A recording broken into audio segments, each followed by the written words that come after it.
Ionic radius of, ionic radius पूछा है, यहाँ पे क्या है, टाइटेनियम 4+ और Mn 7+।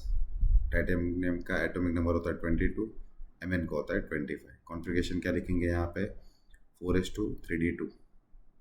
यहाँ पे कॉन्फ़िगरेशन क्या लिखेंगे हम, 4s2 3d5।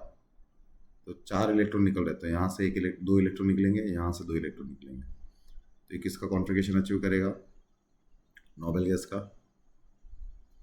कौन सा नोबेल गैस का कॉन्फ़िगरेशन अचीव होगा यहाँ पे, 3p6। यहाँ पे भी कौन सा, 7 इलेक्ट्रॉन निकलेंगे ना, तो 5 यहाँ से निकले, 2 यहाँ से, ये भी इसका अचीव करेगा 3p6 का।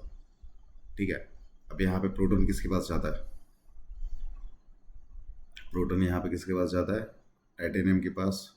कितने प्रोटॉन है यहाँ पे हमारे पास, 22 प्रोटॉन है। यहाँ पे कितने प्रोटॉन है हमारे पास, 25 प्रोटॉन है। यहाँ पे इलेक्ट्रॉन कितने होंगे, 22 में से 2 इलेक्ट्रॉन चले गए, तो 18 इलेक्ट्रॉन है यहाँ पे। और यहाँ पे कितने इलेक्ट्रॉन बचेंगे हमारे पास, यहाँ पे इलेक्ट्रॉन बचेंगे हमारे पास ऑलमोस्ट 18 इलेक्ट्रॉन। अब प्रोटॉन किसके पास जाता है, इसके पास, इसका Z इफेक्टिव बढ़ा, Z इफेक्टिव बढ़ा तो साइज किसका बड़ा होगा, टाइटेनियम का। तो फर्स्ट ऑप्शन गलत है, बराबर। ये ऑर्डर क्या होना चाहिए था हमारे, ऐसा कुछ होना चाहिए था, टाइटेनियम 4+ का ज़्यादा होगा और Mn 7+ का कम रेडियस होगा। याद करो, जितना पॉजिटिव चार्ज ज़्यादा उतना एटॉमिक रेडियस कम। अब बात कर लेते बी ऑप्शन की, उसमें क्या दिया है, Cl-, एटॉमिक मास दिया 35 और यहाँ पर 37 Cl-। इसके पास प्रोटॉन भी 17 होंगे, 17 प्रोटॉन। यहाँ पे भी कितने प्रोटॉन होंगे, 17। इलेक्ट्रॉन तो सेम ही रहेंगे, तो 17 इलेक्ट्रॉन यहाँ पे भी है और 17 इलेक्ट्रॉन यहाँ पे भी। यहाँ पे चेंज क्या हो रहा है, न्यूट्रॉन, और न्यूट्रॉन के बेस पे हम लोग एटॉमिक रेडियस नहीं मेजर करते, या आयोनिक रेडियस नहीं मेजर करता। तो यहाँ पे बी गलत हो गया। अब बात कर लेते हैं सी की। अब सी में बात करते हैं पोटेशियम की। पोटेशियम का एटॉमिक नंबर होता है 19, क्लोरीन का होता है 17। इसके पास प्रोटॉन कितना हो गया, 19 प्रोटॉन हुआ। इसके पास कितने प्रोटॉन हुए, 17 प्रोटॉन हुआ। इधर इलेक्ट्रॉन कितने होंगे हमारे पास, एक इलेक्ट्रॉन डोनेट किया तो 18 इलेक्ट्रॉन बचेंगे। यहाँ पे कितने, एक इलेक्ट्रॉन गेन किया, तो यहाँ पे भी कितने इलेक्ट्रॉन गेन हुए, 18।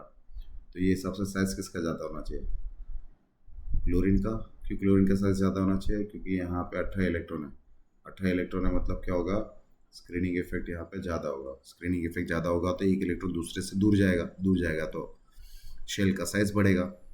तो सी ऑप्शन भी गलत है। तो अल्टीमेटली हमारा करेक्ट ऑप्शन क्या हो जाता है, डी। बट एक बार फिर भी चेक कर लेते हैं। P3 का साइज ज़्यादा दिया है, P5+ है।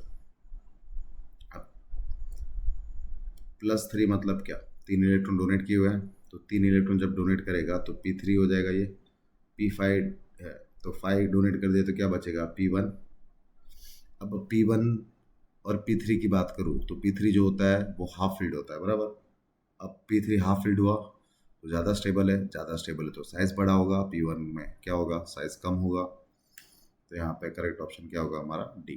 तो इसलिए यहाँ पे हमारा करेक्ट ऑप्शन क्या है, D is our correct option. I hope this is clear.